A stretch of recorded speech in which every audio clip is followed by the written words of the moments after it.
Hi, my name is Adriel Janau, and this is my presentation on the Popol Vuh. So, the Popol Vuh is a book of mythology that represents the Mayan people. It has stories about the creation of our world, where the gods that they believed in made people from mud and then wood, and then eventually became made out of corn and water. This story specifically has a lot of similar elements to the creation story within the Christian Bible, how God created Earth.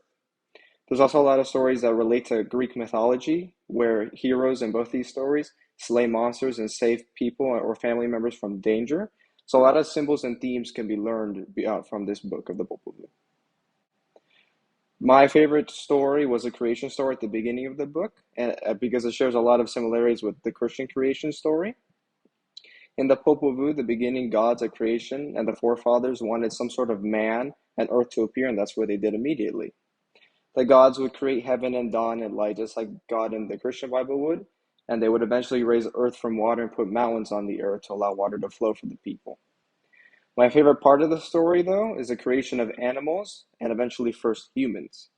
I found it interesting how the gods were never pleased until some sort of person or thing would praise them. They started out with animals, but they couldn't speak any language or just made animal sounds, so they couldn't praise the gods, so it didn't do what they wanted them to do, and they were condemned to be destroyed and eaten. The gods would eventually start creating people from mud and then move on to wooden people, but the same result would happen, and they would destroy their creations. I enjoy the story a lot because it gives a connection, a theme of punishment by the gods for being disobedient in both the Mayan Christian culture, but also gives a really good theme of trial and error that people face today.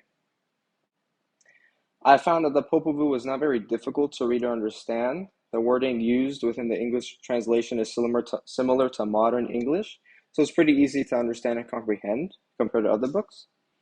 The only confusing part about the book is the names and words used for the people and characters.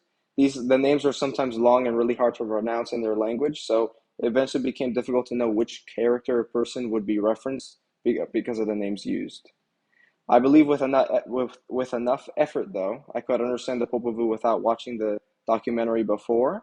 But the video does provide a lot of good context and background for the stories which we read, which allowed the reader to be much more simple to understand, as I know what the stories are talking about, or they're relating to.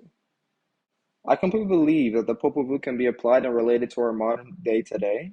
There are so many themes within the novel, such as trial and error from the creation story I talked about, and determination from the stories of the hero twins relating to Greek mythology.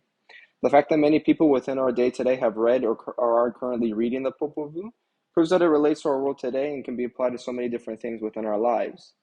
This book can be seen as a book of Greek mythology or even the Bible in some sense, and since these stories and books are still read and taught within our schools, definitely shows that the Popol Vuh is relevant today.